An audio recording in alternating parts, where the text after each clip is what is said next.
দেশসেরা মৃত্তিকা অ্যাগ্রোফিড এখন পাচ্ছেন পাবনা জেলা ভাঙ্গুড়া থানা আমাদের মৃত্তিকা অ্যাগ্রোফিড মিল থেকে। এখান থেকে মূলত 30টি উপাদান দিয়ে গাভী গরু ষাঁড় গরু মিক্সার ভুসি অর্থাৎ দানাদার খাবার তৈরি করা হয়, যে খাবার গাভী গরু ষাঁড় গরু সহ সকল প্রকার গবাদি পশুকে খাওয়ানো যায়। আর এখান থেকে প্রতিনিয়ত বাংলাদেশের বিভিন্ন অঞ্চলে বিভিন্ন প্রান্তে ডিলার এবং খামারিদের হাতে মাল তুলে দেওয়া হচ্ছে বা বিক্রি করা হচ্ছে।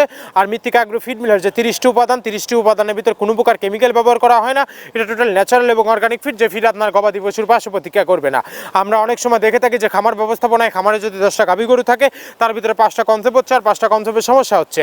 এটা মূলত ভেজাল দানাদার খাবারের জন্য হয়ে থাকে। আর আমাদের এই খাবার ব্যবহারে এ ধরনের কোনো সমস্যা থাকবে না, কারণ এটা টোটালি ন্যাচারাল এবং অর্গানিক ফিড। সামনে কুরবানি সিজন, যারা ফ্যান্ডিং মোটাতাকরণের জন্য আমাদের এই খাবারটি ব্যবহার করবেন, একটা নির্দিষ্ট সময় আগে গরু হৃষ্টপুষ্ট হয়ে যাবে এবং গরু হয়ে যাবে সেটা আমাদের অধিকারী। আপনি যদি কম দামে সাশ্রয়ের দানাদার খাবার আপনার খামারে আপনি যুক্ত করতে না পারেন, তাহলে আপনি খামার ব্যবস্থাপনায় পিছিয়ে যাবেন। আর মৃত্তিকা অ্যাগ্রোফিডে মিক্সার বসে আপনার খামারে যুক্ত করে দেখুন, বছর শেষে ভালো একটি প্রফিট বা ফিডব্যাক পাবেন। বাংলাদেশের যত বড় বড় বাঘা যে খামারগুলো আছে সব খামারে মৃত্তিকা অ্যাগ্রোফিডে মিক্সার ভুসি ইতিমধ্যে অনেক আগেই যুক্ত হয়ে গেছে। আমাদের এই খাবারের ভিতরে মেজাজ যেগুলো রয়েছে তার ভিতরে রয়েছে সোয়াবিনের খোল, নারিকেলের খোল, বাদাম খোল, আস্ত গমের ভুসি, মাসকলাই ভুসি, খাঁচার ভুসি, অ্যাঙ্কার ভুসি, সিজিএফ, ভুট্টা এবং বিভিন্ন ধরনের ডাউল রিডাকশন। এভাবে আমরা 30টি উপাদান দিয়ে একটি রেশন তৈরি করে থাকি, যা অন্তত পুষ্টিকর এবং প্রোটিন সমৃদ্ধ খাবার, যে খাবার গাভী গরুকে খাওয়ালে দুধ বৃদ্ধি হবে এবং ষাঁড় গরুকে খাওয়ালে দ্রুত হৃষ্টপুষ্ট হবে। আর মৃত্তিকা অ্যাগ্রোফিড মিল থেকে একদম সহজ শর্তে সারা বাংলাদেশে ডিলার নিয়োগ চলছে। স্বল্প পুঁজি নিয়ে মৃত্তিকা অ্যাগ্রোফিড মিক্সার ভুসির যাত্রাটি আপনারা শুরু করতে পারেন।